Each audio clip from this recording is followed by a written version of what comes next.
Buenas noches. Sean todos cordialmente bienvenidos a la actividad especial que tenemos el día de hoy.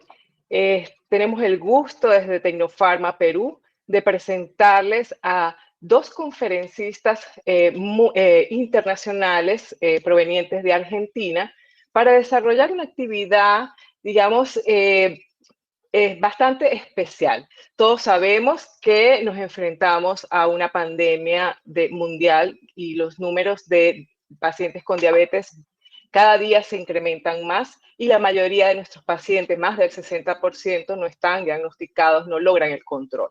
Y todos sabemos que en el transcurso de los años hemos tenido un giro en nuestra, digamos, abordaje de este tipo de pacientes. A un inicio éramos glucocéntricos, pero la evidencia nos ha centrado ya en mirar hacia tratamientos que modifiquen la enfermedad y que reduzcan la morbimortalidad cardiovascular y renal de nuestros pacientes. Es por eso que se ha diseñado el tema de hoy como el abordaje de la enfermedad cardiorrenometabólica, un enfoque transdisciplinario. ¿Por qué transdisciplinario? Porque usualmente el reto era solo controlar mi paciente. Ahora se nos presenta otro tipo de reto, que es cómo nos vamos a interrelacionar los especialistas que tratamos pacientes con diabetes, sea el cardiólogo, sea el endocrinólogo, sea el diabetólogo, sea el nefrólogo, para poder ayudar a nuestros pacientes con las herramientas terapéuticas que tenemos actuales. Soy la doctora Mayra Guerrero, gerente médico de Tecnofarma Perú, y es para mí un placer presentarles al panel de especialistas que nos va a presentar el tema de hoy, abordando casos clínicos relacionados con la enfermedad cardiorrenometabólica. Las conferencistas invitadas del día de hoy es la doctora Florencia Aranguren. Ella es especialista en medicina interna y diabetes, directora de la Diplomatura de Riesgo Cardiometabólico y Renal UCES, coordinadora del Comité de Nefropatía del SAT.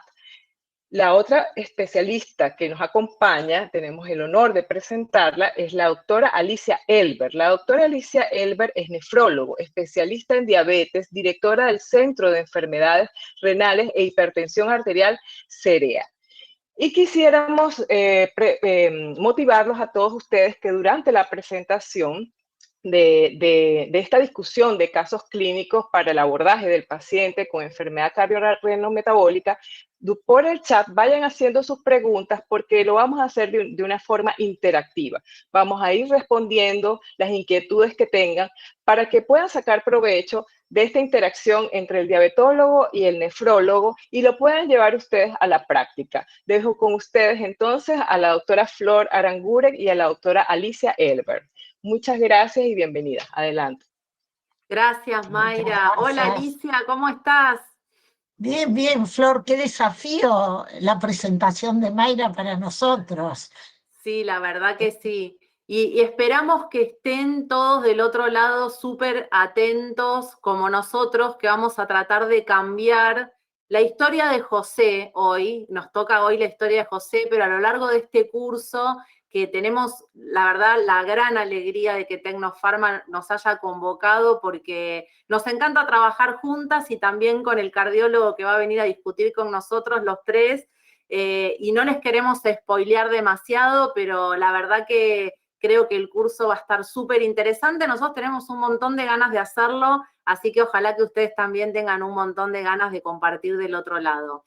Y vamos a arrancar, ¿sí? Vamos a arrancar con este que es nuestro paciente, que se llama José y que hoy vamos a estar charlando con Alicia sobre este paciente que es un paciente que vemos todos los días en el consultorio, que tiene 59 años, tiene diabetes tipo 2 desde hace 10 años, tiene hipertensión, tiene colesterol alto o algún tipo de dislipemia que ahora veremos, tiene un índice de masa corporal de 29, si quieren anotarse de los que están del otro lado algunos de estos datitos, que quizás a lo largo de la presentación nos encantaría que nos vayan haciendo sugerencias en el chat de qué hubieran hecho, de qué le cambiarían, de qué, cómo lo estudiarían. Bueno, a lo largo de toda la presentación la idea, lo que nos encantaría que suceda es que todos ustedes que están del otro lado y nosotras que estamos de este lado podamos intercambiar porque a esto le queremos decir justamente un encuentro transdisciplinario, en donde estemos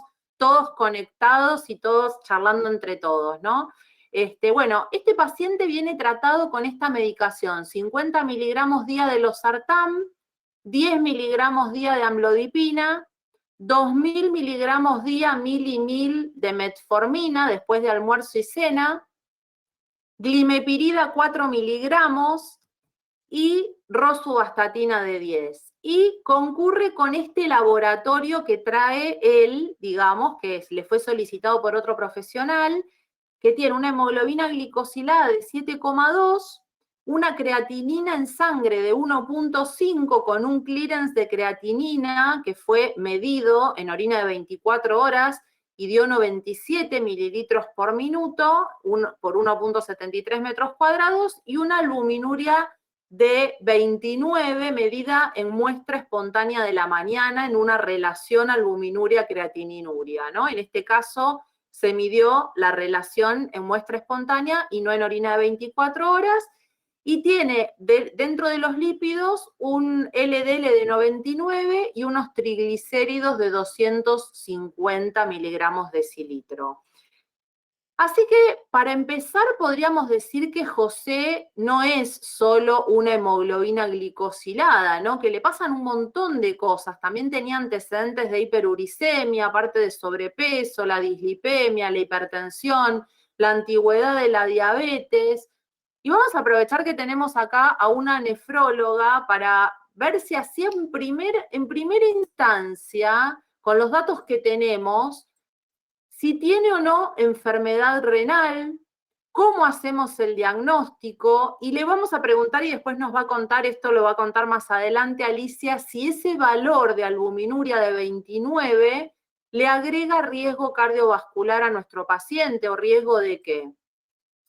Entonces, para empezar, vamos a dejar sentados conceptos muy básicos, que es esto, ¿no? Que recordarles que desde los 5 años, y podemos discutirlo a esto después, si es esto de que las guías ponen, en el 2022 hubo una guía, que digamos, esto es lo que dicen las guías actuales también, pero en 2022 tuvimos una actualización de KDIGO-CONADA, donde dice que a las personas con diabetes tipo 1, desde los 5 años del diagnóstico, y las personas con diabetes tipo 2, desde el diagnóstico debemos hacer screening de enfermedad renal, con albuminuria en muestra espontánea y con tasa de filtrado glomerular estimado, y que si el paciente tiene más de 30 de albuminuria, 30 o más, o menos de 60 de filtrado, o evidencia de daño renal, hacemos diagnóstico. Y yo le quiero preguntar a Alicia si está de acuerdo con que a partir de los 5 años del diagnóstico en la diabetes tipo 1.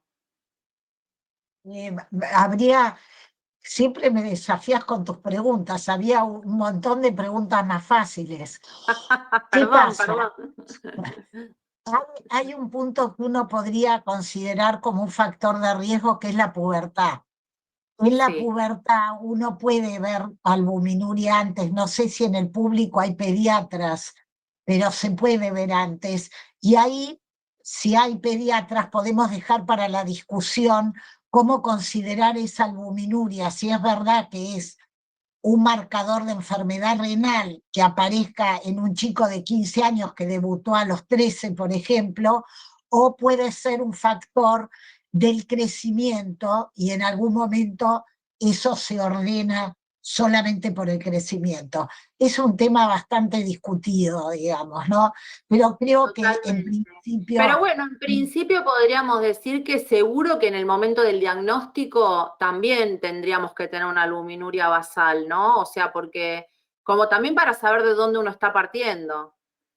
Claro, ahí vos podéis tener el problema de que si tiene cetoacidosis te va a dar positivo y no significativa, digamos, ¿no? Claro, claro, hasta que Estricto, esté ahí bien hay que tener controlado cuidado. metabólicamente. Exacto, exacto, ¿no? Ese es un punto clave, especialmente en la cetoacidosis del tipo Claro, 1. totalmente, totalmente.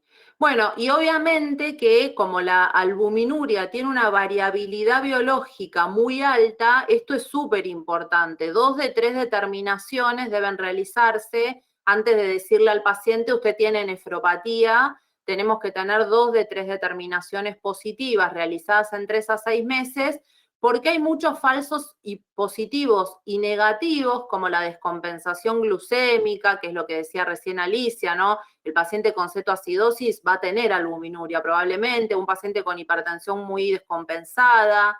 La infección urinaria, Alicia, te pregunto, entonces, a todo paciente que venga albuminuria positiva, ¿vos recomendarías, incluso si no tiene albuminuria positiva, hacerle un sedimento de orina, una orina completa?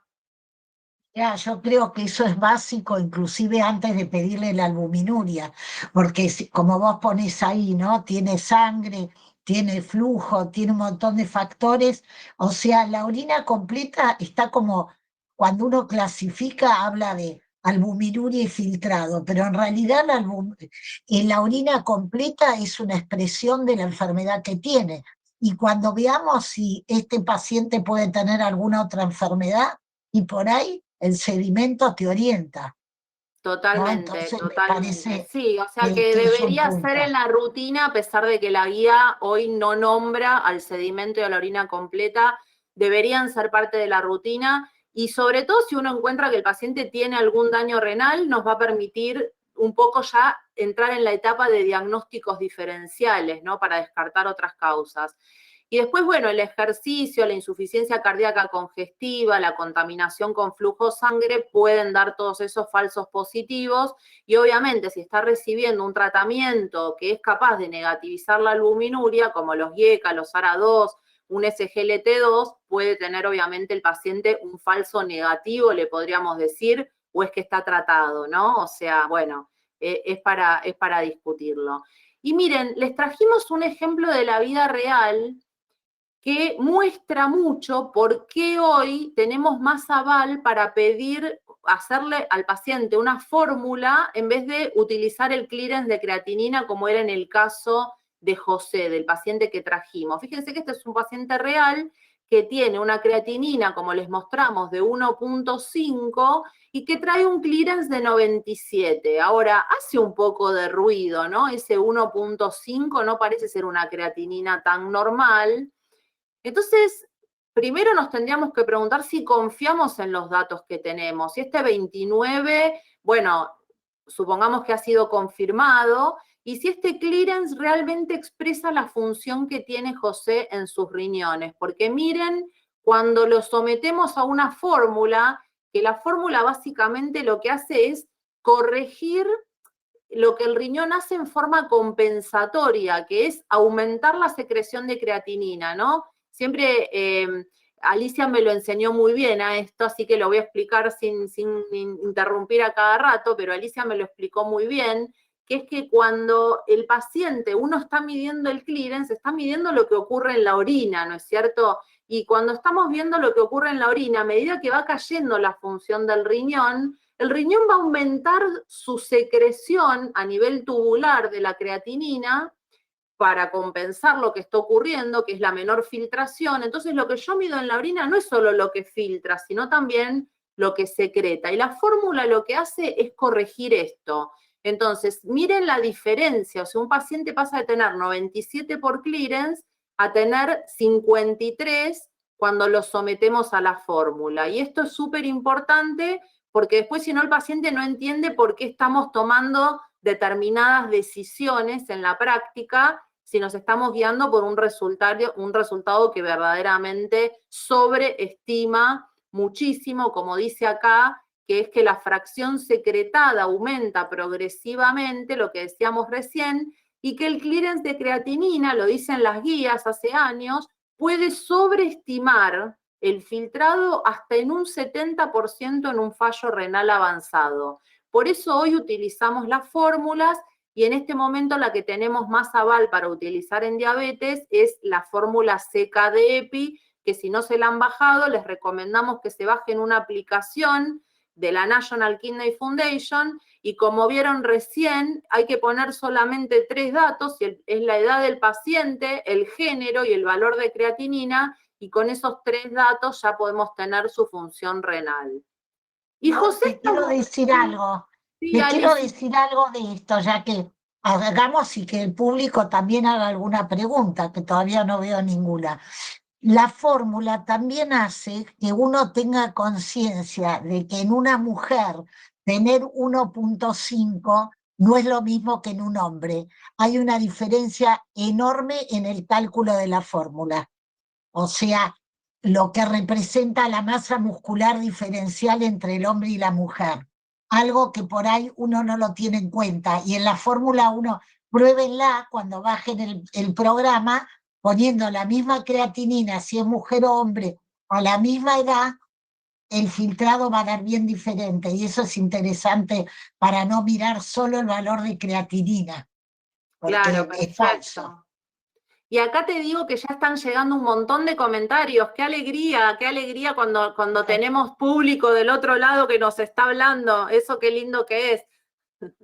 Y nos van diciendo esto, ¿no? Mucha gente está opinando que la depuración estaba mal realizada porque no se correlacionaba con esa creatinina, o sea que había algo mal en esto que le llamaba la atención. Preguntaron también si utilizábamos más el cociente albuminuria, creatininuria en orina para evaluar la función renal. Después puso Magalí, siempre tengo la duda de pedir microalbuminuria, proteinuria, relación albúmina-creatinina, depuración de creatinina o tasa de filtrado. ¿Qué recomendamos? ¿Querés hacer de vuelta como una síntesis? Entonces, creo que quedó un poco claro, pero básicamente sería... Hoy, Ali, ¿querés hacer un cierre de eso? Sí. Yo sigo leyendo un poco. Hay un concepto que dijo Florencia que es muy importante.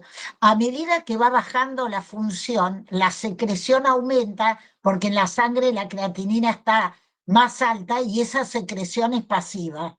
Quiere decir que por debajo de 60 uno debería no usar ninguna otra cosa que la fórmula.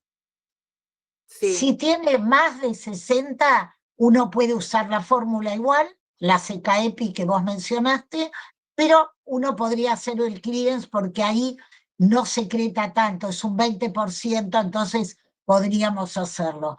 Lo otro que hay que tener en cuenta, que ni las fórmulas ni el clearance son normales en personas que tienen sarcopenia, que tienen malformaciones musculares porque tienen esclerosis múltiple o porque tienen, como en diabetes, una amputación de una pierna.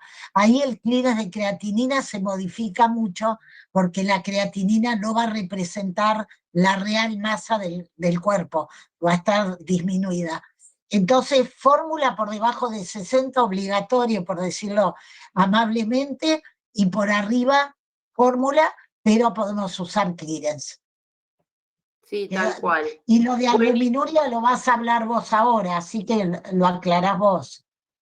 sí, claro, acá están poniendo, mira, te cuento algunos comentarios más que dicen, había leído que seca de EPI se utiliza en filtrado mayor de 60 y MDRD en menor de 60. ¿Es cierto eso? No, o sea, lo que sucedía con MDRD era que no había aval para utilizarla en más de 60 y sí seca de EPI, pero no quiere decir que seca de EPI no se pueda usar en menos de 60, ¿sí? O sea, esa es como la diferencia que hay que entender. Por eso, Flor, es como, por eso recomendamos la ZEPI, porque esa se puede usar con cualquier filtrado, entonces te facilita, ya la Claro. haces, no Bueno, tenés acá que dicen pensar. opinión de la fórmula seca de EPI adaptada a la cistatina C, creo que sería algo muy recomendable, pero no disponemos de cistatina C en este momento, en la mayoría de los lugares, ¿no es cierto? Nosotros acá por lo menos, no sé en Perú, pero nosotros acá tenemos muy baja disponibilidad. Después... Hay un concepto importante también con esto, Flor, Sí. respondiendo a esta pregunta interesante que dijo de las cistatinas. Yo creo que hoy no tenemos ningún método para medir de verdad exactamente el clearance. Entonces uno tiene que saber los factores que varían la cistatina, la inflamación, o los valores que alteran la creatinina. Digamos, un paciente vegano, un paciente que coma mucha carne, digamos, conocer la limitación de la herramienta que uno usa. Tal Digamos, cual. creo que Y eso quizás en esos pacientes sí amerita hacer los dos cálculos, ¿no? O sea, tener el clearance y tener la seca de EPI, y digamos, cuanta más información tengamos, más nos va a acercar. Y después, con respecto que recibí dos preguntas en el chat sobre las personas amputadas, y es que en esa población específica hay que hacer hay algunas como modificaciones, ¿no?, del resultado, algunos cálculos específicos según la superficie corporal, porque no es lo mismo que un pie amputado que una pierna entera amputada, o sea, hay que hacer una corrección de la fórmula por la superficie corporal, que son tablas, ¿no es cierto, Ali? Eso que uno Sí, sí, hay tablas. Las usamos poco en la realidad, esa es, sí, la usamos poco. Digo lo que, porque somos médicos asistencialistas todos, Florencia y yo, y sí, ustedes seguramente también. Es como la cistatina, sabemos que es una buena herramienta, pero no disponemos porque económicamente es cara, porque los laboratorios en la Argentina no la hacen. Pero bueno, claro, hay tal que cual. saber que existe. Bueno, sigamos adelante. Nuestro paciente José está ubicado acá, en amarillo. Después Alisa va a hablar específicamente de esto, y no solo de esto, sino de esta parte verde, que lo vamos a dejar en suspenso para cuando hable Ali, que nos va a mostrar algunos datos, como para que realmente pensemos si verdaderamente, si hubiera caído José en esa zona, debíamos relajarnos, ¿no? Pero bueno, en principio cae en esta zona de amarillo por tener entre 10 y 29 su albuminuria y por tener entre 45 y 60 su tasa de filtrado glomerular, y esto habla de un cierto riesgo, estos colores que vemos en la clasificación, de progresión de la enfermedad renal, y que también coincide esto con el riesgo cardiovascular de la persona.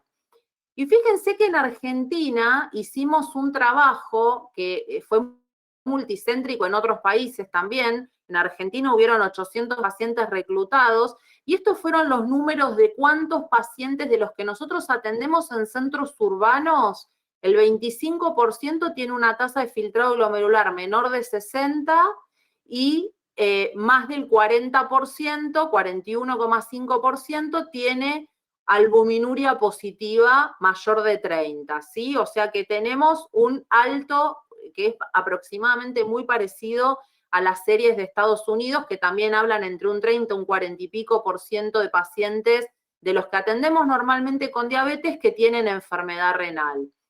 Y para hacer diagnóstico de enfermedad renal necesitamos que el paciente tenga ausencia de signos y síntomas de otra enfermedad primaria que cause daño renal, que esto es un poco lo que hablamos antes del sedimento, de algunas informaciones de una ecografía, ¿no?, renal, que nos permita ver también cómo está su vía urinaria, de si el paciente tiene enfermedad prostática, digamos, empezar a buscar otras cosas que puedan estar sucediendo.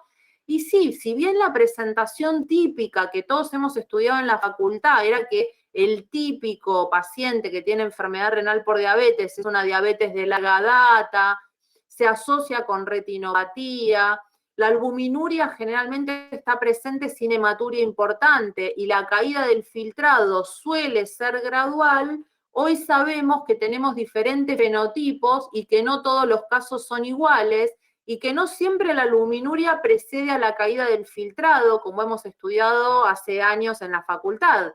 Que en el paciente con diabetes tipo 2 puede estar presente la albuminuria o la caída del filtrado desde el mismísimo momento del debut, o sea que esto de la diabetes de larga data hay que tomarlo con pinzas, y que también muy característico en diabetes tipo 2 sobre todo es la presencia de albuminuria o caída del filtrado sin presencia de retinopatía. Y sin albuminuria, tanto en diabetes tipo 1 o tipo 2, como ya lo hemos visto en trabajos viejos como el UCAPDS, en donde se pudo comprobar que el 50% de los pacientes tuvieron caída del filtrado sin haber pasado nunca por la albuminuria, y lo mismo también sucedió en el estudio de SCT en un menor porcentaje, pero también. Entonces ya sabemos que no es esta historia natural que hablábamos antes lo característico, y de hecho hoy hay un avance en los conceptos clásicos de la nefropatía, y hablamos de una nefropatía albuminúrica y una nefropatía no albuminúrica, justamente en estas diferencias, ¿no? En el paciente que debuta su enfermedad renal con albuminuria positiva mayor de 30, que quizás es la típica, la clásica enfermedad renal por diabetes que teníamos estudiada, ¿no? Que correlacionaba con la retinopatía, que el daño de la anatomía patológica era más la glomerulosclerosis, que tenía que ver con un paciente mal controlado por años. Y hoy vemos un montón de estos otros pacientes, el paciente que tiene caída del filtrado y nunca tuvo más de 30 albuminuria, pero que también típicamente es la persona que tiene algún daño macroangiopático, tiene otros factores de riesgo, tiene hipertensión, tiene daño tubular y vascular muchas veces, más isquémico, y no correlaciona necesariamente con la hemoglobina glicosilada. Quizás siempre tuvo buen control de la glucemia, pero tuvo mal control de su presión arterial, mal control de sus lípidos, y el daño solapado, y quizás está con un IECA, y quizás está con una ARA2, y también eso hace que nunca haya pasado por la albuminuria. Y también esto de la trayectoria, ¿no? Que esto de que la caída del filtrado generalmente es gradual, y si bien sí, si uno ve una caída del filtrado que no es muy gradual, obviamente eso nos va a hacer prender las antenas y pensar en otras causas que no sean la diabetes, pero la que conocíamos, la típica presentación de que primero paso, como si fuera esta flecha que nos está mostrando, ¿no? Que primero paso por la albuminuria y después viene la caída del filtrado, no siempre es así, y más aún con los nuevos fármacos, en donde muchas veces la albuminuria retrograda, en donde quizás el paciente si tiene un nivel muy elevado de obesidad o muchos otros factores de riesgo, muchas veces el descenso es más rápido, o esto que decíamos antes, la falla renal sin haber pasado por la albuminuria ni por la proteinuria. Entonces, todas estas opciones hoy también son válidas. Y si volvemos a José, había un comentario también en el chat muy interesante que es, che, pero ¿por qué empezaron por lo renal? Porque realmente este paciente habría que hacer ajustes de todo tipo, ¿no? O sea, tenemos que lograr que mejore su peso, tenemos que lograr que mejore su presión arterial, probablemente tenemos que también hacer ajustes con esta medicación, y esto ya lo iremos viendo. Yo les quiero preguntar en el chat, a ver que algunos vayan contestando. ¿Consideran que José está recibiendo un tratamiento adecuado? Estaba con una sulfonilurea, estaba con metformina, estaba con losartana, amlodipina, rosuvastatina. ¿Está recibiendo este paciente un tratamiento adecuado? Tiene 7,2 la glicosilada y el resto del laboratorio que charlamos antes. Entonces, voy a esperar un poquito sus comentarios y me gustaría ir leyendo algunos de ellos, pero para ya arrancar de lleno, con también la quiero escuchar a Alicia hablar un poco, es que hoy realmente nuestros algoritmos en diabetes han cambiado. Hemos salido del paradigma glucocéntrico, ¿no? Porque quizás este mismo paciente José venía con 6,8 de hemoglobina glicosilada, ni siquiera 7,2, y digo, nos tenemos que plantear cambiarle el tratamiento a un paciente hoy que esté con 6,2 de hemoglobina glicosilada, pero que tenga las características de José, o solamente si la glicosilada está elevada, ¿no? Entonces, bueno, hoy nuestros algoritmos están centrados en la prevención de las complicaciones, y si tomamos el del Colegio Americano de Endocrinólogos, vamos a ver que independientemente del control glucémico y del tratamiento recibido, debemos pensar en diferentes estrategias según el paciente que tenemos enfrente. Entonces me encantó el comentario de, che, ¿por qué se van por lo renal si este paciente es de alto riesgo? O sea, ni siquiera, antes de llegar a lo renal, ¿no? Acá ya me empiezan a llegar comentarios de que debería añadirse un SGLT2. Y porque claramente, si este paciente lo entramos en el algoritmo por este lugar amarillo y es de alto riesgo cardiovascular, debe recibir un fármaco con beneficio cardiorrenal. Y si entramos por la enfermedad renal, que claramente tiene, también debe recibir un SGLT2 claramente. Entonces, digamos que hoy hemos salido justamente del paradigma glucocéntrico. Acá dicen otro comentario en el chat, el tratamiento no es individualizado, no le da ningún beneficio, no cubre todas las necesidades del paciente. Totalmente. Nos falta una parte importante, también ponen acá, Leo, nutrición, estilo de vida saludable, bajar de peso, totalmente. Y entonces justamente que nuestras metas, como dice la Asociación Americana de Diabetes, deben ser dobles en este paciente, ¿no? y en todos nuestros pacientes, la reducción del riesgo cardiorrenal y por otro lado, alcanzar y mantener la meta de glucemia y de peso.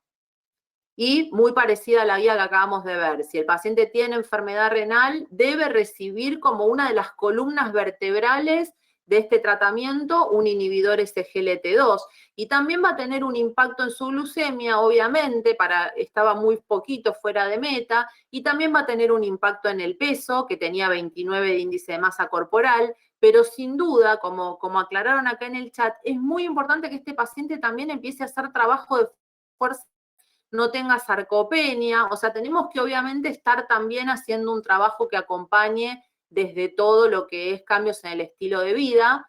Les traje otra guía que capaz algunos ya la conocen, nos parece una guía muy interesante porque mete a todas las enfermedades cardiometabólicas en la misma bolsa y de alguna manera plantea que en todos los pacientes tenemos que evaluar la distribución de la grasa, la salud metabólica, la estratificación del riesgo cardiovascular, y dentro del riesgo cardiovascular, no solamente hablando de lo aterosclerótico, sino también el riesgo de insuficiencia cardíaca que tenga un paciente, que lo vamos a charlar mucho en el próximo encuentro, que va a ser específicamente con un cardiólogo.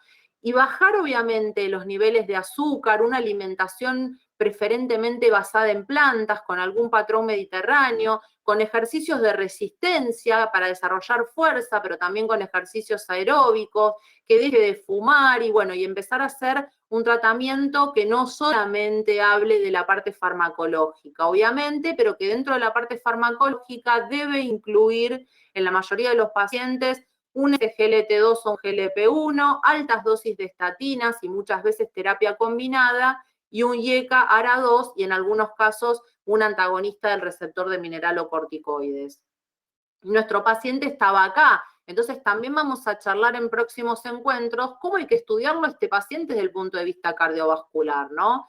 Y si entramos desde las guías de riñón, las guías KDIGO nos muestran que también dentro de la terapia de primera línea debemos indicar estatinas, bloqueo del sistema renina-angiotensina a la dosis máxima tolerada por el paciente, un inhibidor SGLT2 en todos los pacientes para iniciar que tengan más de 20 de filtrado, ¿sí? La antiagregación la vamos a discutir dependiendo del paciente, en prevención primaria, en algunos casos sí, dependiendo del riesgo-beneficio, en prevención secundaria será más sí, obviamente, y como dijimos antes, el bloqueo del sistema renina-angiotensina-aldosterona, la dosis máxima tolerada por el paciente. Y la estatina en todos los pacientes tengan enfermedad renal o no, y si tienen enfermedad renal con más razón todavía, porque el riesgo que les genera la enfermedad renal es altísimo. Si el paciente llegó a diálisis y nunca recibió una estatina, sería el único caso en el cual no la inicio, ¿sí? Pero si llegó a diálisis recibiendo estatinas, no la discontinúo. Y como dice también la guía KDIGO, entonces me planteo como una primera línea el SGLT2 y recién discontinuarlo en la diálisis. O sea, si yo inicié el tratamiento y el paciente en algún momento tiene menos de 20 de filtrado, no le retiro el SGLT2. Y después, en una segunda etapa, si este paciente persiste con mal control metabólico, ya tratado con metformina, y acá les recordamos el ajuste de la dosis de la metformina, ¿no? Con menos de 45 un gramo y con menos de 30 de filtrado discontinuar. Entonces será el momento, si ya está con estos dos fármacos, de agregar en una segunda etapa un agonista del receptor de GLP-1, que ya tenemos también los datos positivos del FLOW, que nos han, digamos, anticipado algunos datos, mostrándonos que estos pacientes también se benefician de esta terapia, con un nivel de evidencia 1A para el SGLT2. Y todas estas medidas lo que han logrado es que cuando no teníamos tratamientos específicos para la enfermedad renal, el paciente le caía 10 mililitros por minuto por año el filtrado. Y hoy, después de todos estos trabajos, hemos logrado llegar a niveles de caída del filtrado similares a lo que ocurre en la población general. Pero me gustaría, Alicia, que me contestes esta pregunta que quedó boyando del principio, que es si le damos relevancia a una relación albuminuria-creatininuria de 29. ¿Qué pensás? Y gracias, Flor. A mí me parece súper importante esa pregunta, porque cuando uno ve el cuadro que vos habías mostrado de la función del riñón, uno ve toda una zona verde. Ujú. Vemos la zona amarilla donde estaba José. Entonces la pregunta viene a ser, ¿este cuadro representa verdaderamente el riesgo que tiene el paciente? Renal pareciera que un paciente que está en 90 va a tardar en llegar y probablemente se muera ¿de qué?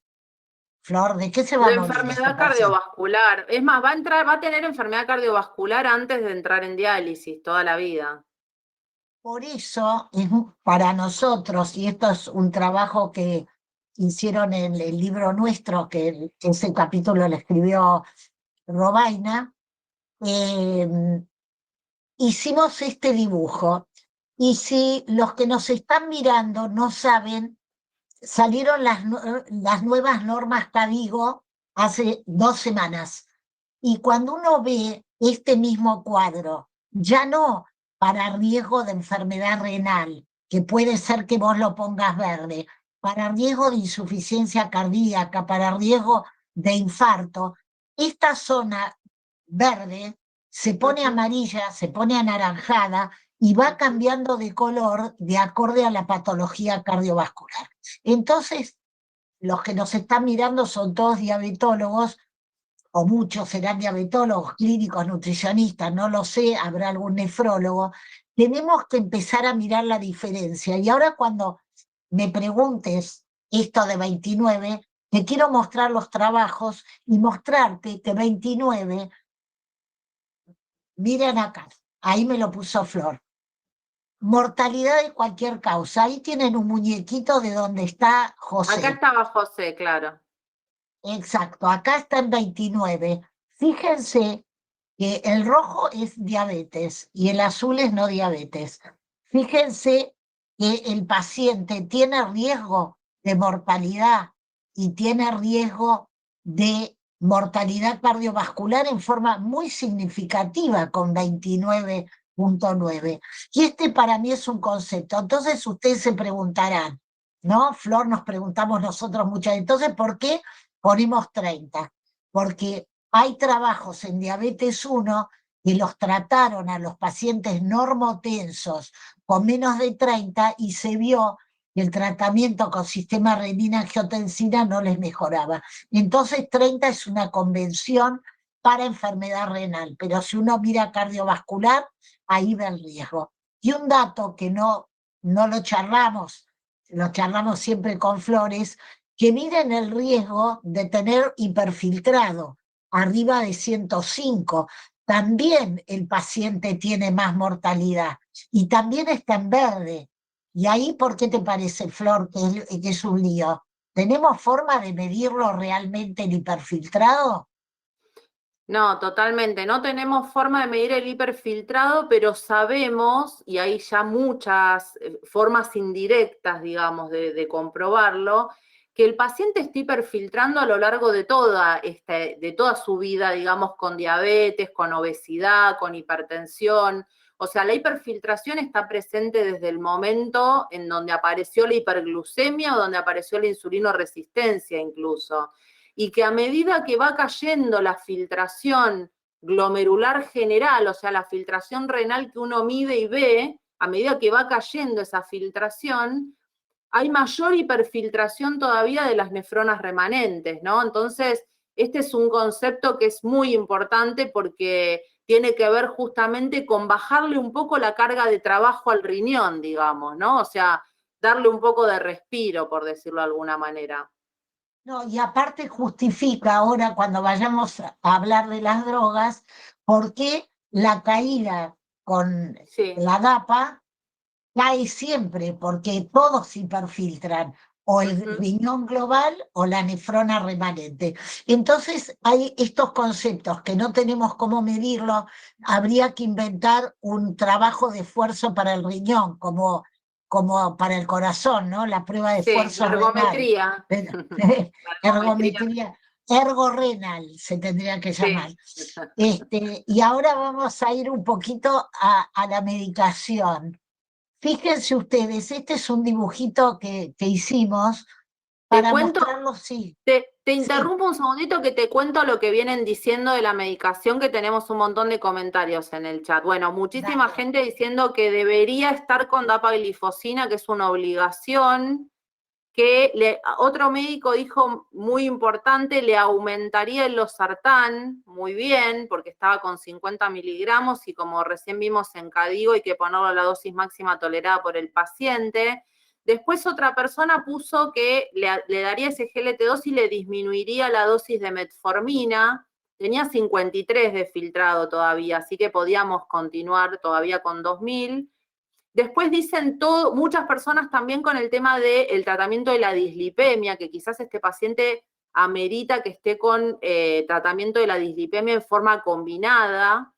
Y bueno, y que quizás en algunos también ponen, algunos doctores ponen que quizás también es un paciente que en alguna etapa necesite finerenona y que sin duda la mayoría pone que ese GLT2 debería estar indicado. Así que ahora con esa introducción, contanos por qué, Ali. Sí, yo les quería, este cuadro, ¿por qué? Porque cuando nosotros empezamos a hablar de los SGLT2 y pensábamos que la glucosuria, uy, qué raro, que era mala y ahora es buena, ¿no? Y teníamos todo ese lío, me parece interesante mirar, fíjense, del lado izquierdo está el filtrado de los pacientes de los estudios cardiovasculares, del DECLARE, del CANVAS y del EMPA. Estos estudios fueron hechos para riesgo cardiovascular, MACE, infarto, ACV, no fatal, digamos, no fueron hechos para evaluar el riñón. Pero a mí me parece interesante que miremos cómo estaban los riñones de esos pacientes. Y el que más me interesa es uno que identifica de alguna manera a José, que es un paciente con múltiples factores de riesgo, porque por ahora no había tenido infarto, por lo menos no lo sabemos. Y fíjense ustedes que él tenía 59.4, un poquito de insuficiencia, y era normoalbuminúrico, A1 actualmente, pero es más fácil que nos entendamos en normo, micro y macro, ¿no? Y fíjense ustedes que del lado derecho, ustedes ven que los pacientes del DECLARE, el 70% era normoalbuminúrico, ¿no? O sea que estaban en la parte verde, casi el 70%, porque la función renal en el 92 y el 69. Y cuando vemos el CANVAS y el EMPA, también. La diferencia era que este tenía mucho de múltiples factores y los otros eran mucho más con eventos. El EMPA era el 100% y CANVAS un porcentaje, como ahí lo ven, pero 30%. Pero acá un 40% solo tenía eventos. Entonces vamos a ver qué le hubiera pasado a José, no solo si está en la parte amarilla, sino si hubiera estado en la parte verde también, si lo hubiera mejorado o no, diciendo los SGLT2 hoy en día sabemos que previenen la enfermedad renal, previenen la insuficiencia cardíaca. Y acá vemos los resultados, fíjense, todos ustedes como diabetólogos saben que tener albuminuria es malo y acabamos de ver que para el corazón es malo tener 29,9. Y fíjense ustedes, cuando se le dio DAPA, en el grupo de los 17.000 de Claire, hasta el 15, los que tenían menos de 15, a los 36 meses les bajó ese 15 significativamente. Pero lo más interesante es que los que tenían entre 15 y 30, a los 6 meses ya les había bajado significativamente. Tanto los que tenían entre 60 y 90 de filtrado, o más de 90 que estaban teóricamente eran obesos y seguramente estaban hiperfiltrando. O sea que el efecto sobre la albuminuria de la DAPA, y acá se confirma en un metaanálisis donde se toma, fíjense, la parte de arriba menos de 30, después entre 30 y 300, y después cuando se agregó el Credence, el de pacientes de más de 300. Y la albuminuria bajó un porcentaje, miren, ahí les puse en rojo, llama la atención en menos de 30, o sea que actúa a cualquier nivel de albuminuria, más allá, digamos, de que 30 es el corte científico para diabetes. Y mostró algún otro beneficio en función, miren, acá tenemos el de Claire, ese que la mayoría estaba en verde, le mejoró. Prevención primaria, el pasaje de normo a micro macro, de normo a micro macro la progresión y de normo a micro macro. Pero lo más lindo para mí es lo de abajo, que tenían micro y macro y pasaron o a la micro o a la normo.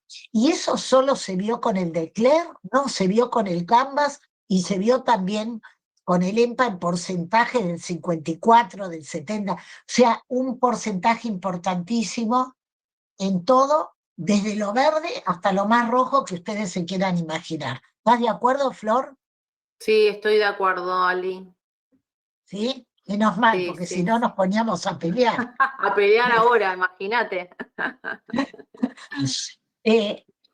Y fíjense ustedes, lo otro que les queríamos mostrar con Florencia, que el de Claire, miren, estaban en verde, acá tienen los porcentajes, y bajó la caída del filtrado en un 47%. Y si vemos el EMPA-RE, que también había un enorme porcentaje, el 46%. El Canvas también, no lo puse, esto fue un error, no sé si en Perú hay Canvas, en Buenos Aires no hay. Entonces medio que como no lo consideramos, solo que al final sí les voy a mostrar algo muy interesante porque es un gráfico divino. Y entonces claramente mejora todo de la función renal. Y después Augusto va a hablar de lo que mejora la insuficiencia cardíaca, seguramente. Y después vamos a discutir entre los tres. ¿Y Sí, por qué Flor? esa prepárate porque el tercer encuentro, no se los quiero spoilear, pero es todas las dificultades que tenemos en el consultorio las vamos a resolver entre todos ustedes y entre nosotros tres. Pero solo dificultades va a ser ese encuentro. Y me parece que eso yo te digo que quiero que llegue ya ese día. Claro, porque hoy vamos a hablar de lo que sabemos o creemos saber, no sé, yo no estoy segura si lo Claro, sé. tal cual, de lo que sabemos, la próxima de lo que no sabemos, de lo que no tenemos ni idea, de lo que Después, queremos no, entre todos. dejalo a Augusto que hable de lo que sabe cardiológico y después de lo Sí, que no sí, sabemos. obvio. ¿Por qué Flor dijo que no importa la hemoglobina glicosilada? Porque fíjense acá, este es un metaanálisis, pero ustedes, hay trabajos con estas drogas que demuestran que no importa con qué valor de hemoglobina entre el paciente al estudio a tomar la pastilla, digamos, ¿no? O cuando ustedes se la dan. Y también el Credence, que baja poco porque hay poca glucosuria, entonces puede bajar 0,3 a veces la hemoglobina, también tuvieron un beneficio que todos nos quedamos con la boca abierta, no los nefrólogos, que pensamos que no iba a actuar, que al principio inclusive hubo un trabajo en el kidney que no actuaba, y después nos empezamos a cambiar. Yo fui una de esas que no creía. Y Sí, fíjense sí. ustedes, entra con 9, entra con 7, entra con 8, todos estos conjuntos y mejora independientemente todo lo que queremos del compuesto específico renal. Y lo mismo Sí, pasa con el corazón. lo Sí, que me parece que está bueno por ahí aclarar es que quizás si el paciente está con 9 o 10 de glicosilada, o más de 9, digamos, no es el mejor momento para indicarle la droga, ¿no? O sea, o quizás hay que sí o sí pensar en una estrategia combinada, porque realmente un paciente con más de 9 va a tener más chances de efectos adversos, que los vamos a charlar más en la tercera reunión, pero que obviamente no queremos quemar este fármaco, que queremos que lo use el resto de su vida, porque realmente es, como dijo Luis, como dijo Mayra, como dijo Luis, los medicamentos que cambian la historia del paciente. Entonces, si queremos que este fármaco lo pueda utilizar el resto de sus días, no queremos que haga una micosis a la primera de cambio. Y el paciente que está con una descompensación de su diabetes o muy hiperglucémico tiene mucho riesgo de tener efectos adversos micóticos. y tal vez después no quiere volver a tomar el fármaco, ya lo intentó.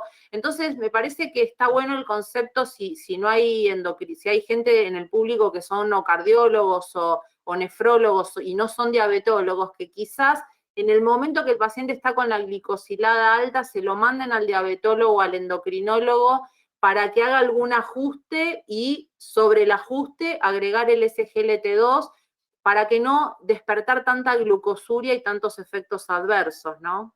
No, y eso es verdad también, porque los países como el nuestro, y supongo que Perú también, también a veces tenemos drogas hoy en día que son buenas y que a veces podemos elegir otra y después elegir esta, como vos decís, y coincido totalmente, ¿no? O sea, eh, eh, yo por lo menos, no sé vos, Flor, pero yo por lo menos nunca pongo dos remedios, a más de que sea una urgencia que haya que ponerlos juntos, prefiero poner de a uno y esperar, no 3 meses o 4 o 5, esperar un tiempo por si va a tener alguna reacción que después uno no sepa para cuál lo tiene. Entonces, esta es una enfermedad crónica que, como vos decís, se puede bajar un poco para que no tenga una inflamación de la vulva o del prepucio y después poner esto, más en un paciente que tiene por ahí enfermedad renal más avanzada o que es un paciente muy complicado en otro sentido. Coincido totalmente. Quería Y después recalcar, esta fíjense, pregunta está buena, ¿no? Me encanta que hayamos puesto esta pregunta porque nos pasa mucho esto de que como tiene más de 75 años, entonces tiene contraindicación de inhibidores SGLT2. ¿Y qué nos podés decir, Ali, de eso?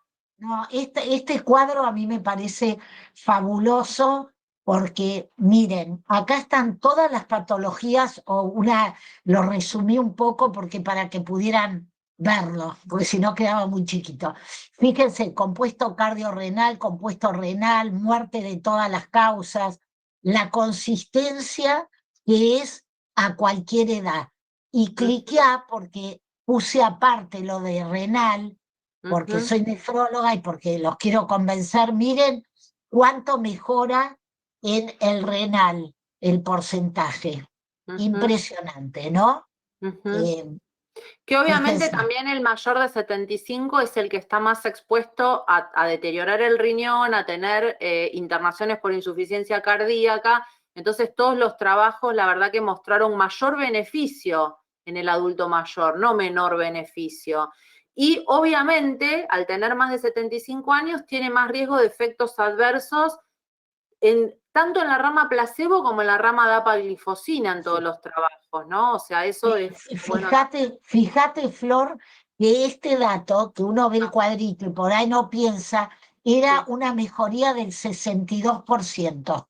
Esto es 62%. Es un Una dato locura. fuertísimo. Sí, es Eh, fuertísimo, totalmente. Sí, Y sí, sí. ahora seguimos, si querés, para Sí. mostrar cómo esta droga actúa verde, blanco, lo que ustedes quieran. Acá este es un estudio POSOC de DAPA y analiza, según el color del gráfico, digamos, renal de las CADIGO, el declare.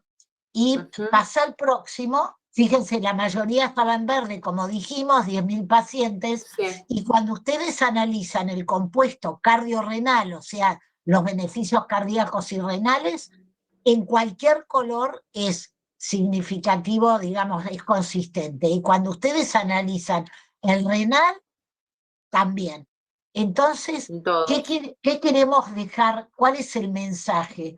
Es una droga que previene la enfermedad renal. No hay ninguna duda de eso.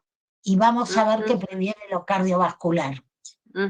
Ay, Flor, ¿qué me complicaste ahora?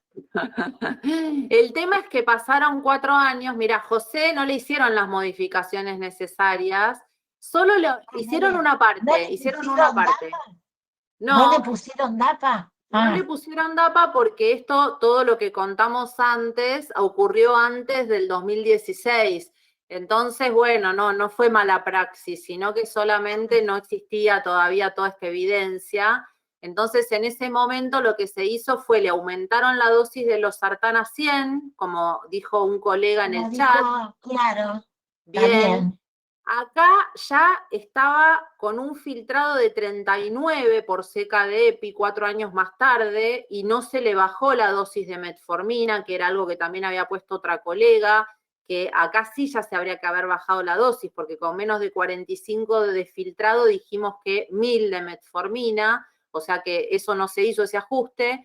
Como tuvo hipoglucemias con glimepirida, le pasaron a Vilda para evitar las hipoglucemias, excelente, y no le cambiaron todavía los fármacos hipolipemiantes. Y vuelve con 255 de albuminuria, creatininuria y 39 de filtrado. Entonces yo lo que quiero que nos contestes ahora, Alicia, es, en esta etapa, ¿podemos seguir iniciando apaglifosina? Y el paciente obviamente dice, ¿por qué no me la habrán dado antes, no?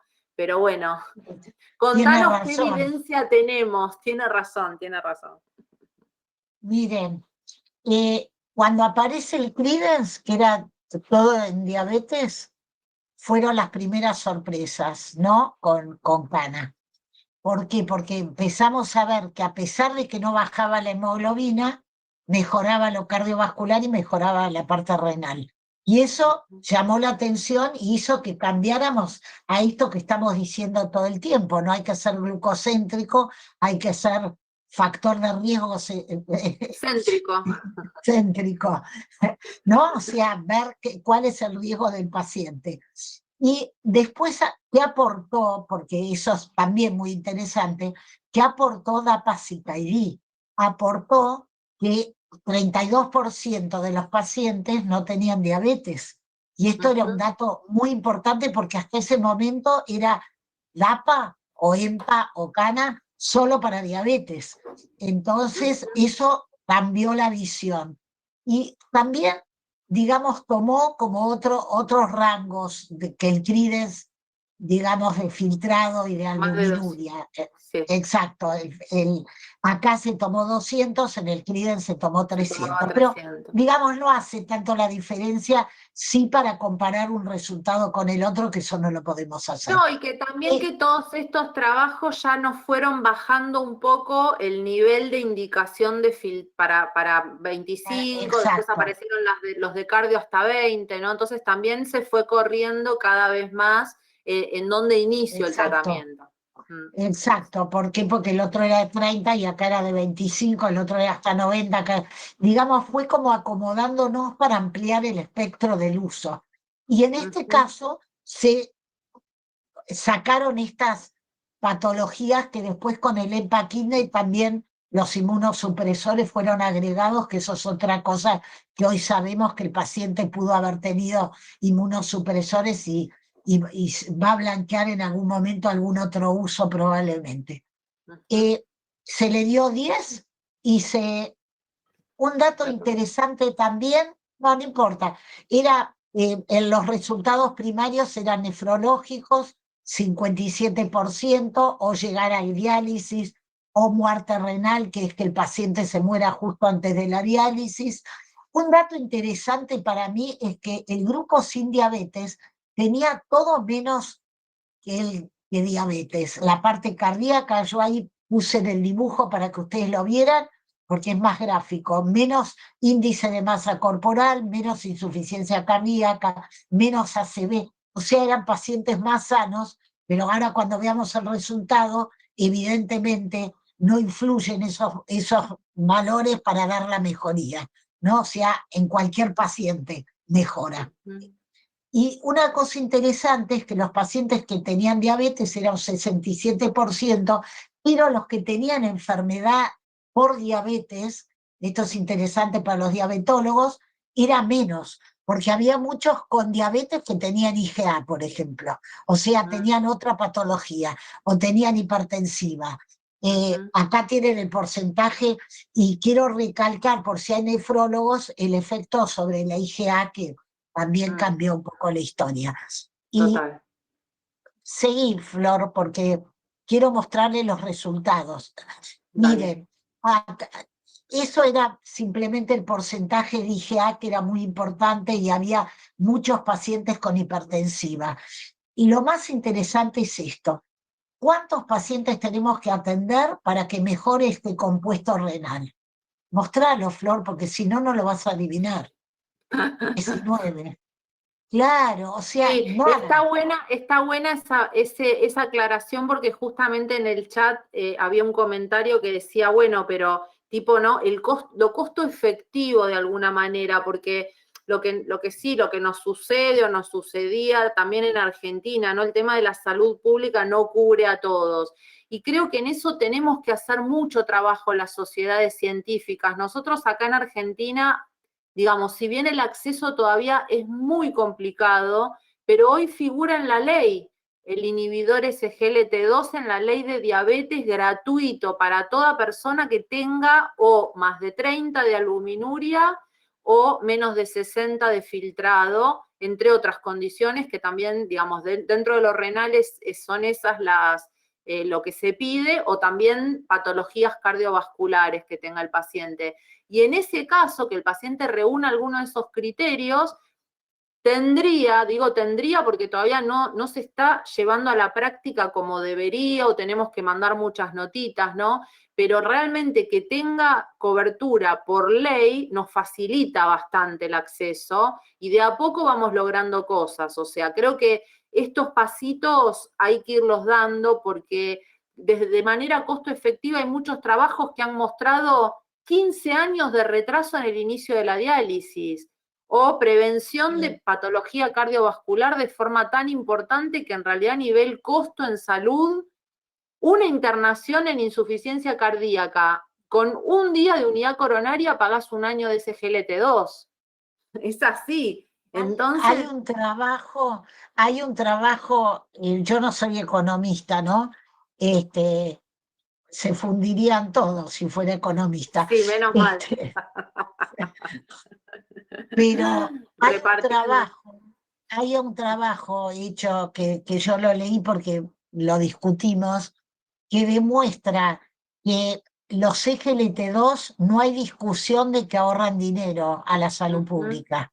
Sí. Es un trabajo muy interesante con fórmulas, está publicado en una American Journal of Kidney Disease, muy interesante, donde con fórmulas demuestran que el ahorro es abismal. ¿Por qué? Porque el paciente que entra a diálisis, que entra, ¿no? Digamos, tomando la proyección de lo que implica que el paciente se complique. Así que no, 19 pacientes para tratar es un dato que la verdad no se puede ignorar. Miren los ceros de no la hay casi significancia. fármacos que tengan un número necesario para tratar tan bajo, ¿no? O sea, realmente es como de las pocas cosas médicas que podemos hacer. Y lo rápido que se separan. La P significativa nunca vi. Y esto también, ¿no? Lo rápido, porque realmente uno inicia un inhibidor SGLT2 en un paciente como los de este trabajo, que tuvieran más de 200 de albuminuria, y ves que al mes el paciente ya tiene una albuminuria que le bajó más de un 30%. De hecho, lo dice eso tapa CKD, ¿no? O sea, que al mes aproximadamente hubo una reducción del 30% de la albuminuria basal. Entonces, realmente no es que es algo que hay que esperar años para que ocurra. Fue tal cual. Y entonces, ¿y qué más se observó en estos estudios? Este cuadrito es parecido al otro de verde, pero al otro lado, al rojo, ¿no? Y acá ven los pacientes del CKD, que estaban acá en rojo, y divididos de acuerdo a los colores. Bueno, este cuadro es un poquito diferente de color, pero es lo más grave en donde estaba. Y mirá lo que pasó, Flor. Va, y miren todos, ¿no? Mostrar el próximo. En cualquiera de esos parámetros, la valoración del compuesto mejoró en diabetes y en no diabetes. Y vos mirá los porcentajes, ¿no? Que fueron más altos en no diabetes que en diabetes. La verdad, es indiscutible la utilidad de estas drogas. El punto es poder acceder a ellas. Y aquí, si bien vamos a hablar de los miedos que tenemos en el último, ¿no? Porque quedamos a hablar de lo que no sabemos, de los miedos que nos genera, no podemos dejar de hablar en del miedo que tenemos todos de la caída inicial, especialmente en un paciente muy cerca del filtrado, bajo, ¿no? Porque si le cae 120 a 110, nadie le va a asustar y va a entender. Pero lo importante es ver esto, que cae, pero después el celeste está por arriba del otro. O sea, que cae porque por lo que dijiste vos al principio, Flor, ¿no? De que cae el esfuerzo de más. Y yo le pregunto a los médicos, si yo estoy sentada y tengo 120 de frecuencia, ¿alguien dudaría de bajarme la frecuencia? Nadie. Porque si estoy sentada, está mal que tenga 120. Y si mi riñón está trabajando de más porque yo tengo obesidad, porque tengo sobrepeso, porque estoy hiperfiltrando por cualquier otra causa de alguna enfermedad, bajar eso es como bajar la frecuencia. Y después sí va a tomar la función.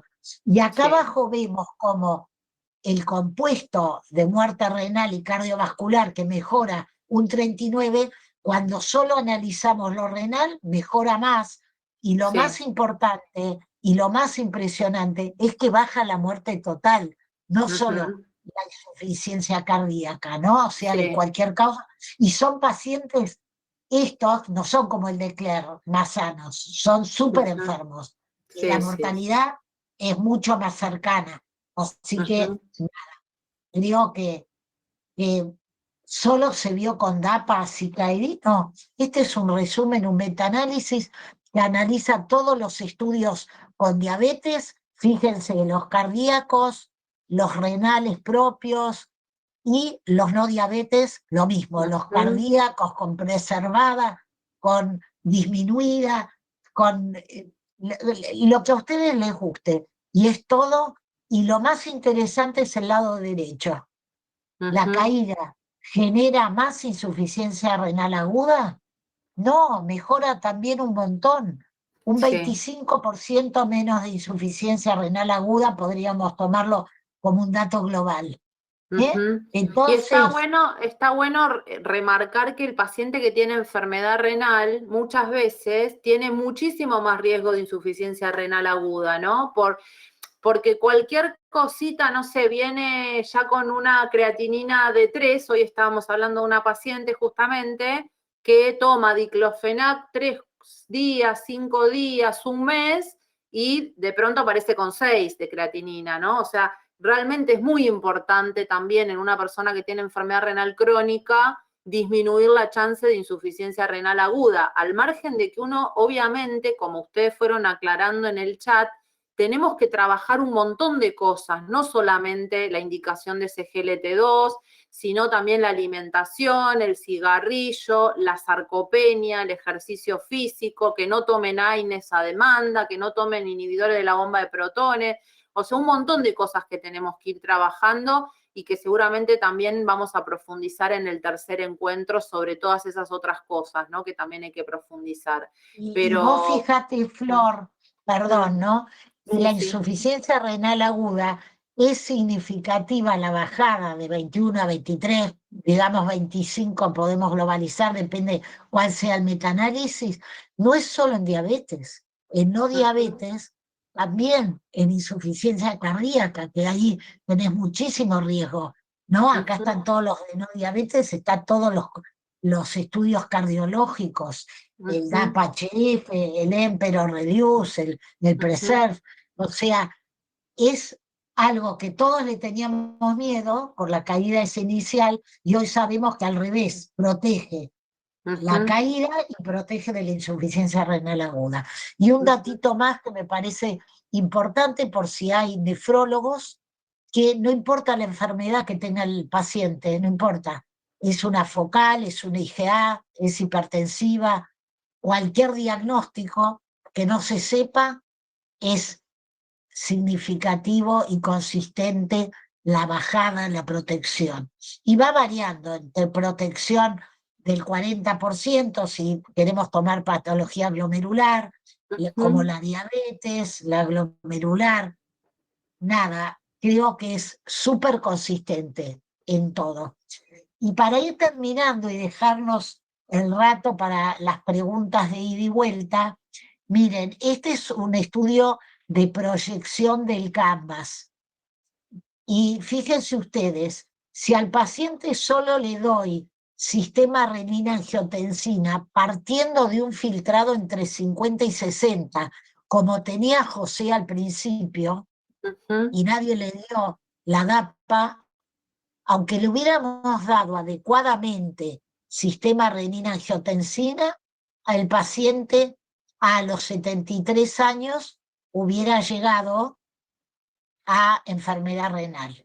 Y si yo le hubiera dado DAPA en ese momento, junto con sistema renina-angiotensina, se le hubiera retrasado 15 años el ingreso a diálisis. ¿Los habremos convencido, Flor? Sí, yo creo que sí y espero.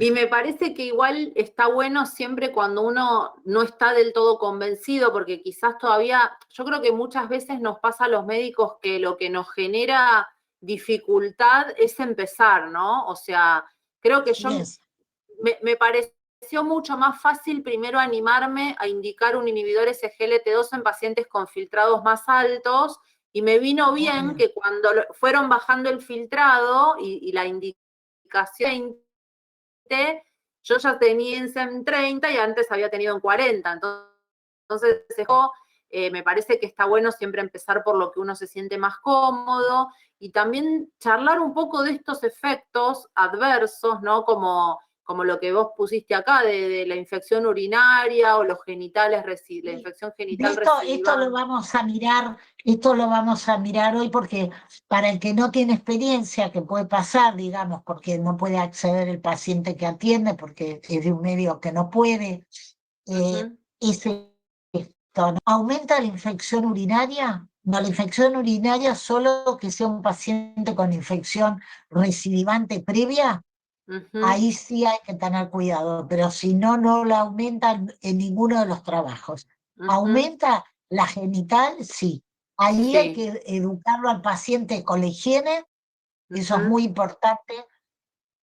Retomo lo que dijo Flor antes, que lo genital es peor si el paciente tiene una hemoglobina muy alta, entonces conviene bajarla un poco, hacerle una indicación que es muy importante, que está en el tercer renglón, que es, como le baja la glucemia, si la tiene alta, le saca la sed, tiene que seguir tomando porque la glucosuria va a arrastrar agua. Entonces es muy importante que tome y explicarle antes. Y también explicarle que puede tener un poco de ardor genital o inflamación del prepucio, que se arregla fácil, que en general se ve al principio y quizás con una crema se resuelve, porque una cosa es que al paciente le agarre sin saber que le puede agarrar, y otra es que ya sepa, y uno le dice, si tenés un poco de ardor no es nada, es porque los bichitos de la piel le gusta el azúcar y vos la tenías alta, por ahí no tomaste tanto líquido. El paciente se lo toma de otra manera, por lo menos creo que es muy importante explicarle. Y lo otro que es muy importante es que no se debe indicar en pacientes con insulinopenia, porque pueden hacer cetona. Eso es también muy importante. El paciente flaco, anulada, ahí primero estudiarlo bien. Y después, acá fíjense, ¿cuándo suspender? Frente a una cirugía, frente a uso de contraste, pero miren que yo puse en amarillo el cardiológico, porque hoy en día ya se sabe que se pueden usar en internación, en insuficiencia cardíaca, y que le va mejor una vez que pasó el evento superagudo, mientras esté internado, puede irse con la droga. En cambio, si tiene diarrea, vómitos o eso, no. Y lo mismo, tengo que sacarle el diurético. Si el paciente está sobrehidratado, le agrego un CGLT2, ningún problema. Si el paciente está muy cerca o está hipovolémico, ahí sí le puedo sacar el diurético y ponerle el CGLT2. Pero si no, ningún problema, se puede agregar. Y bueno, hipoglucemia con sulfas o insulina, y si está muy cerca de la hemoglobina normal, bajar un 20% la insulina antes de ponerlo. Si está con 9, agregarlo, ningún problema. No sé, Flor, ¿me olvidé de algo? Agrega algo.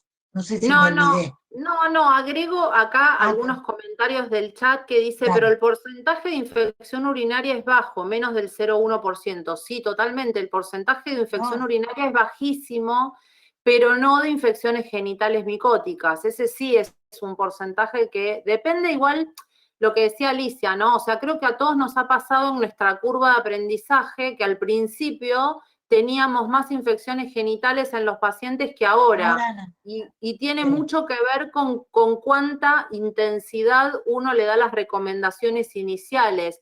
Está muy, muy comprobado que sobre todo son en las primeras semanas de tratamiento, sí. típicamente son en las primeras semanas de tratamiento, porque eso es donde hay más glucosuria. Entonces, si en esa etapa uno recomienda la hidratación, que el paciente haga lo mejor posible la alimentación, que se higienice cada vez que va al baño con agua, no con jabones o que sea con un jabón neutro, pero que, digamos, barra el azúcar que puede haber quedado en los genitales, eso disminuye mucho la tasa de complicaciones micóticas.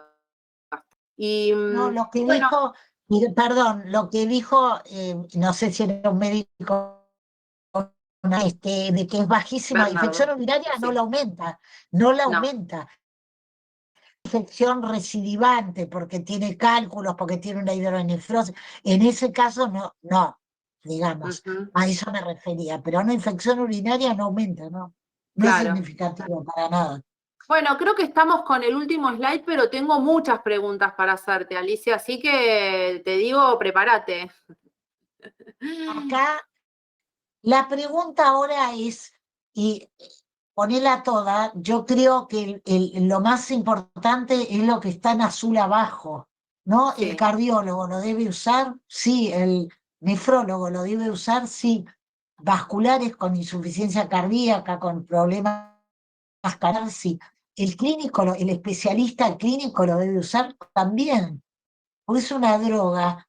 Los especialistas vemos un pequeño porcentaje de los pacientes con diabetes. Uh-huh. No vemos a todos los pacientes que andan por ahí con diabetes. Entonces Claro. yo creo que es una droga que los especialistas tenemos que enseñarle también a los que son clínicos, a los que, para ampliar el espectro y para pacientes que se compliquen, que tengan factores de riesgo a tener las complicaciones que todos conocemos por la obesidad, por la hipertensión, por la diabetes. Y para Uh-huh. finalizar, ¿cuál sería el resumen? Y ahí terminamos. En Uh-huh. pacientes con diabetes mostraron beneficios cardiovascular renal con y sin eventos, con y sin insuficiencia, con y sin enfermedad renal. En pacientes, y acá sí le estoy espoleando un poco a gusto, pero bueno, para que se vayan preparando para la clase próxima, en insuficiencia cardíaca, con y sin diabetes también, en cualquier espectro, en preservada hasta reducida, digamos, del 1 al 100%, por decirlo Uh-huh. cómicamente.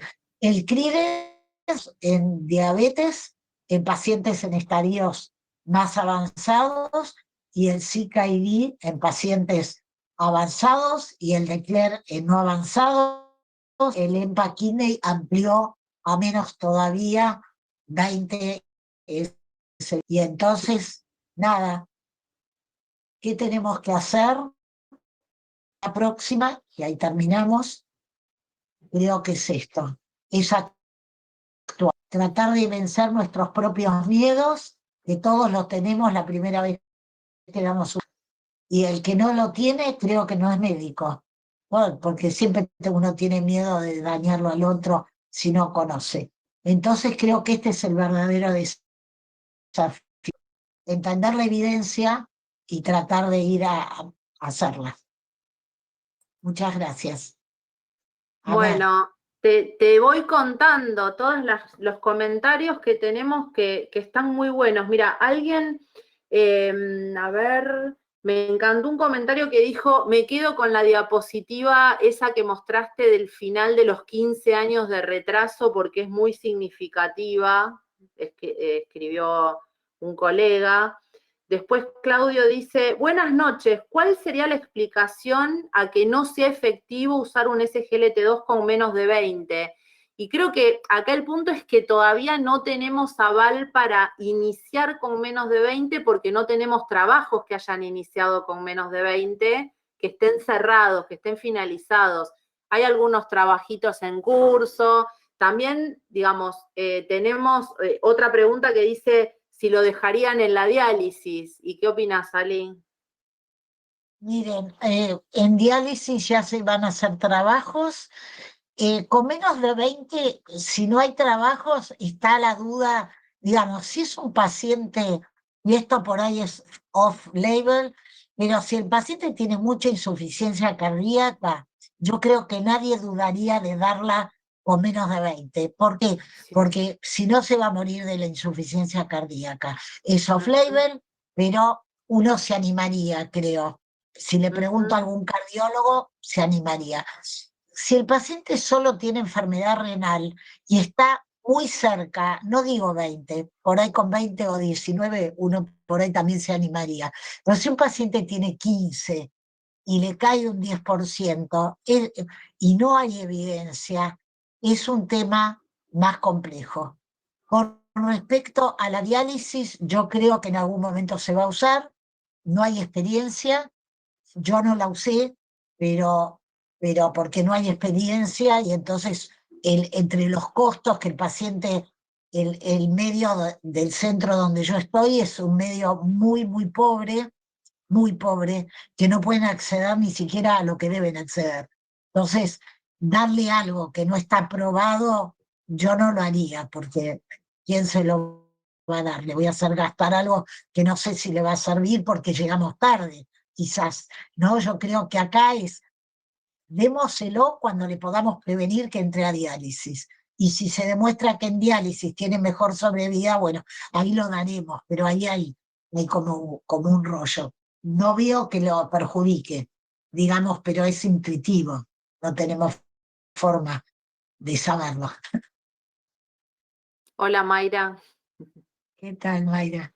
Hola, bueno, felicitaciones a ambas. De verdad que he disfrutado muchísimo de la disertación. Me ha encantado y estoy segura que a todos los asistentes también interactúan y imagino que en la práctica debe llevarse así cuando discuten un caso clínico y eso es lo bonito de ver al paciente desde varias perspectivas. Tengo algunas preguntas, un par de preguntas que quisiera hacerle. Número uno, para la doctora Alicia Elber o para la doctora Flor, quisiera que, en mi caso, yo soy médico internista y también a los médicos generales, médicos de familia. ¿Cuál sería nuestro rol, digamos, en cuanto a cómo enfrentar o abordar el paciente con enfermedad cardiorrenometabólica para poder actuar a tiempo y evitar lo que le pasó a José, que a José le pasó porque era en el 2016, pero si estuviese José actualmente? Flor, contesta vos, que ya me Bueno, hiciste hablar mucho. el rol del médico de cabecera, del médico clínico, del internista, primero es que, mira, hay muchos trabajos que han mostrado que la pesquisa de albuminuria es bajísima. Incluso estudios grandes, poblacionales de Estados Unidos, en datos específicas de personas con diabetes y con enfermedad renal crónica ya conocida, se les pedía 1 de cada 8 personas, se les había solicitado albuminuria.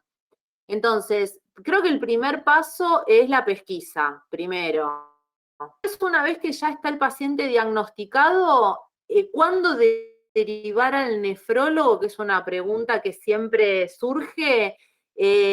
Hoy podemos ver que las guías de diabetes nos recomiendan derivar al nefrólogo con 30 de filtrado. Y la verdad que nosotras pensamos, y no es que lo pensamos nosotras solamente, sino que hay mucha literatura al respecto que nos muestra que el paciente llega mejor si tiene eventualmente que llegar a diálisis o a las etapas avanzadas de enfermedad renal, llega en mejor estado nutricional, con las vacunas que se tiene que dar dadas, con su PTH estudiada como corresponde, o sea, su hiperparatiroidismo, o sea, el metabolismo fosfocálcico, todo lo que hay que estudiar en ese paciente, llega mejor a término, menos anemia, menos ferropenia cuando lo derivamos en 45, ¿sí? O sea que en un filtrado menor de 45, sin duda hoy deberíamos estar trabajando en equipo. Derivarlo no quiere decir yo no lo atiendo más, derivarlo quiere decir hablo por teléfono con el nefrólogo, con Alicia,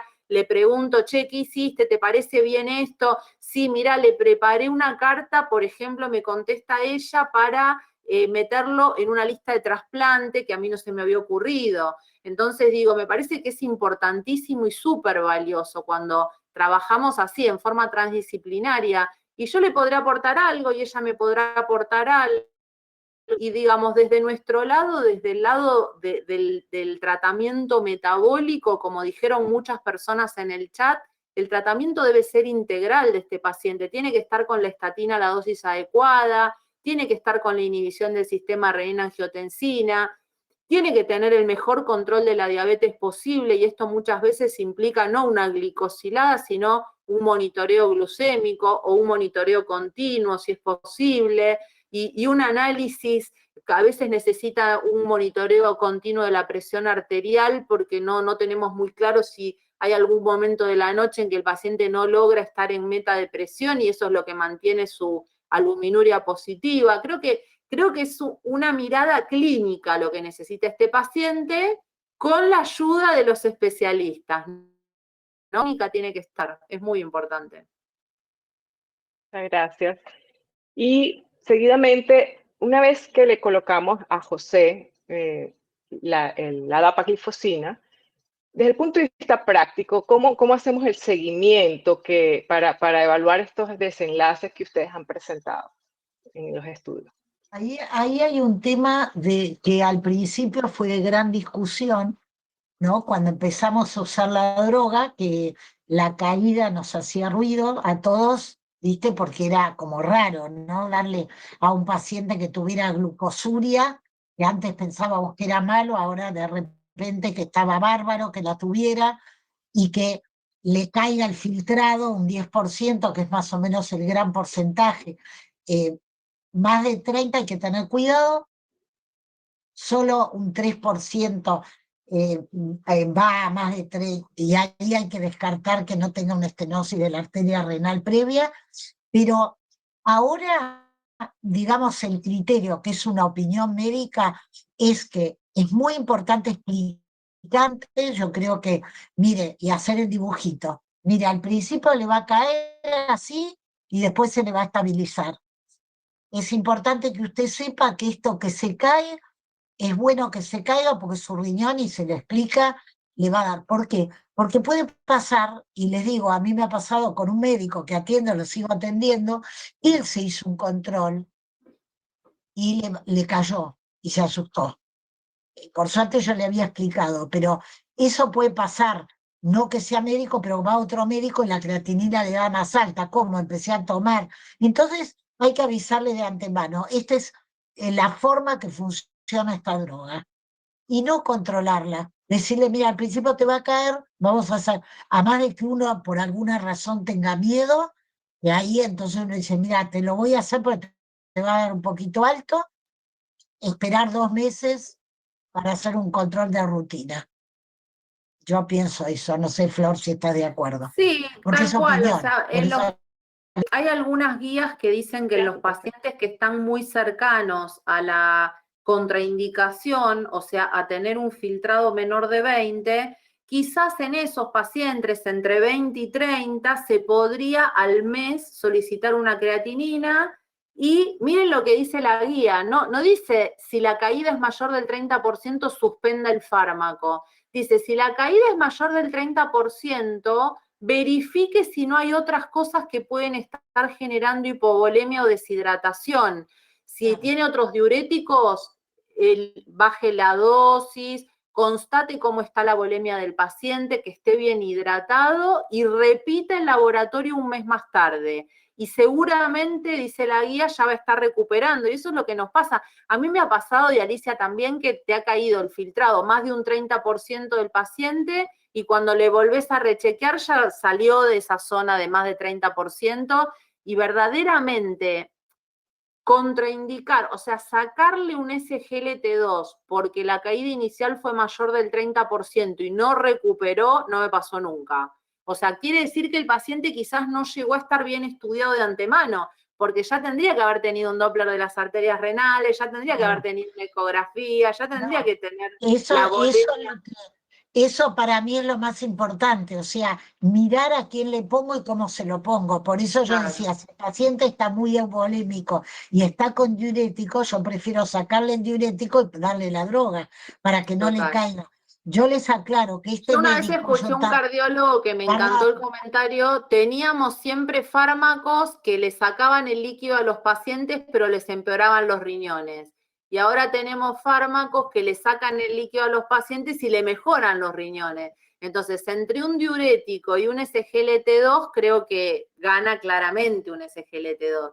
Ninguna duda. No, yo quería aclarar que el médico me costó reiniciarle, porque al ser médico le costó bastante, pero ahora lo toma y se le súper estabilizó. Por eso creo que es muy importante explicarle previamente, porque una cosa es, voy a tener quizás ardor en el prepucio, pero se me va a ir con una cremita, la llamo a la doctora o al doctor, ya está.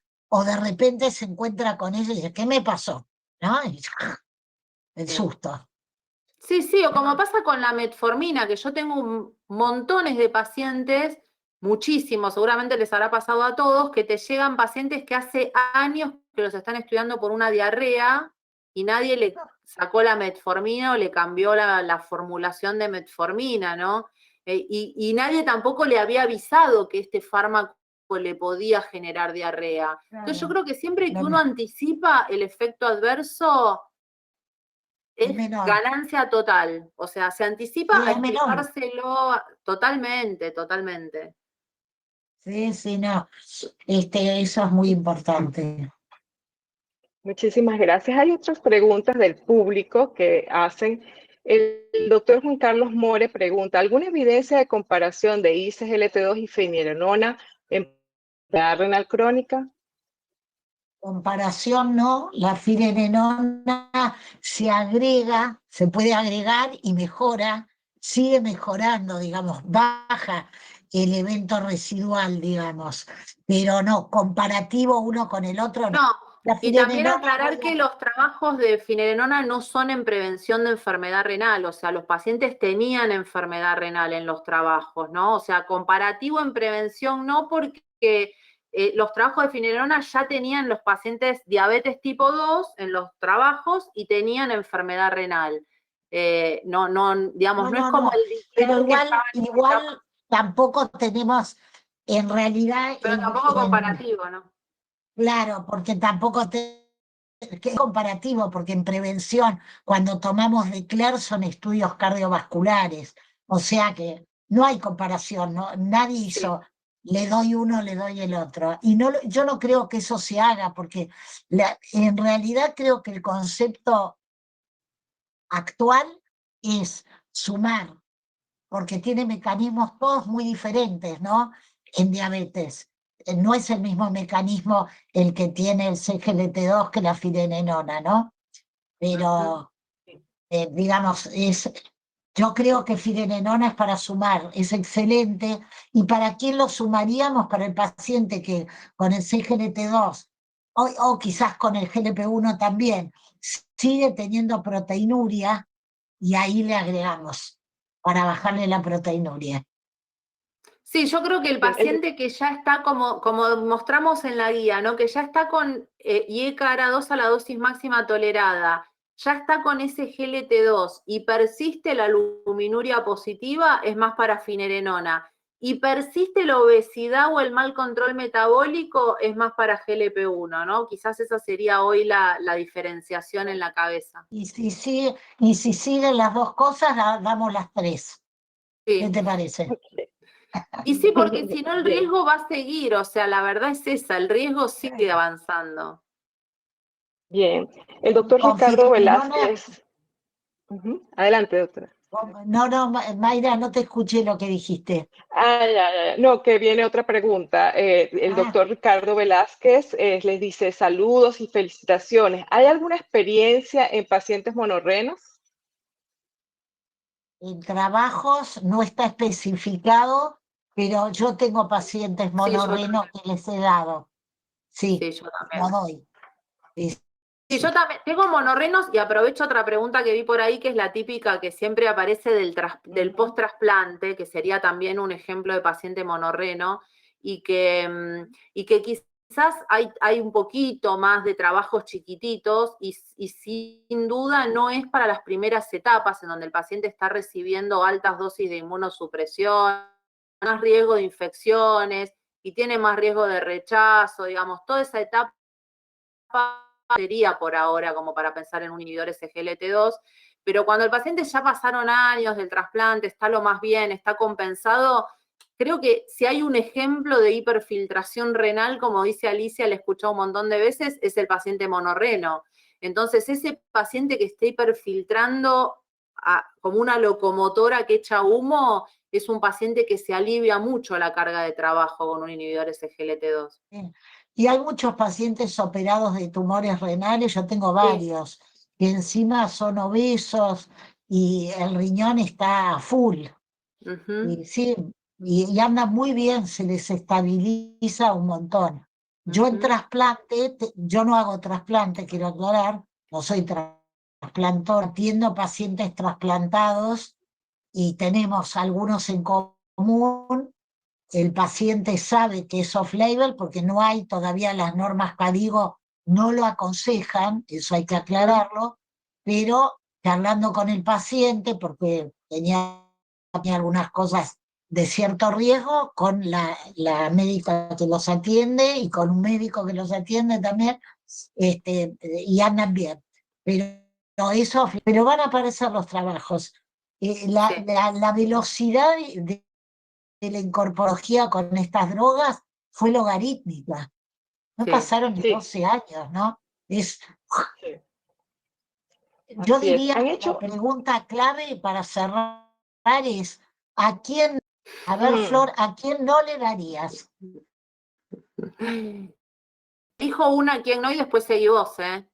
Yo te elijo un para mí a quien no es un paciente que haya tenido una cetoacidosis y no tengo muy claro si no podría llegar a tener otra cetoacidosis. O sea, por más de que sea un paciente vos y que no me queda del todo claro, por algo tuvo la cetoacidosis, ¿no? En ese paciente quizás no le daría un inhibidor SGLT2. Te voy a desafiar. ¿Cuántos pacientes con cetoacidosis tipo 2 tuviste? No te va a ser fácil Uno. agarrarme.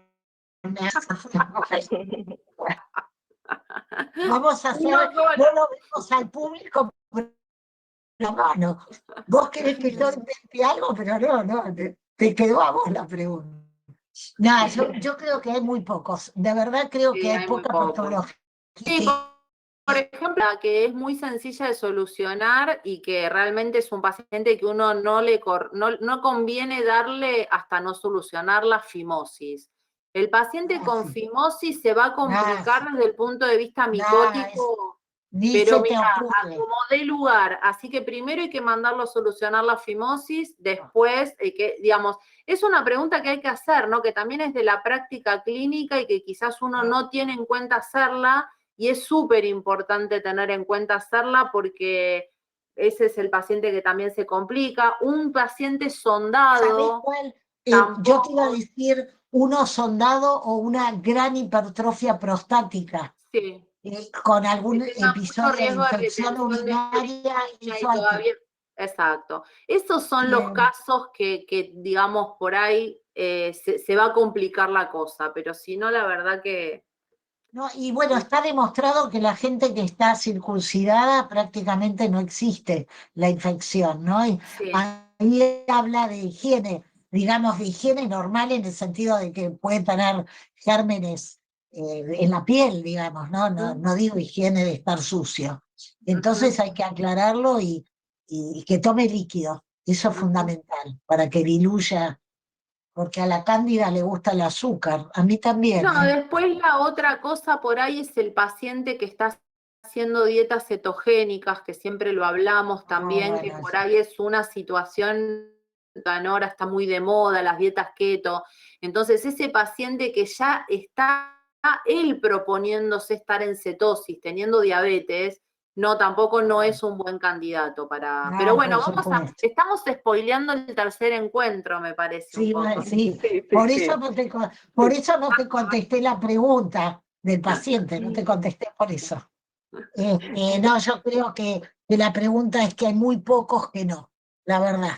Y si vamos a incluir lo que va a hablar a gusto, no, porque tiene un efecto celular interesante, porque mejora, nada, mejora la célula. Y en diabetes es la que está dañada, ¿no? Los productos de glicación que tenemos adentro de las células cuando uno tiene diabetes. Así que no, me parece que. No sé si hay más preguntas, Mayra, tenés.